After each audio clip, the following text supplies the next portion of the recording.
Hello fellow grower, magandang araw po. Naghahanap ka ba ng halaman na pangdekorasyon sa iyong bakuran? Yung halaman na tipong mura lang?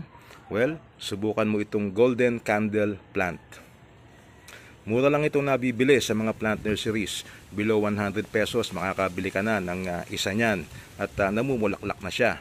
Ang kagandahan dito sa golden candle plant ay madali lang siyang alagaan, hindi siya matako sa fertilizer at madali din siyang paramihin. Pumutol ka lang ng stem sa kanya at ibaon sa iyong medium, kokopit halimbawa o direkta sa lupa, ay asahan mo na karamihan sa kanila ay mag-uugat. Once na mamulaklak ang golden candle plant, ay tuloy-tuloy lang yan. Pag natuyo yung isang matandang bulaklak, ay may susunod naman na panibagong tutubo sa kanya. So, laging makulay ang iyong bakuran. Maraming salamat sa panonood at makita-kita tayo sa iba pang videos ni Late Grower. Bye-bye!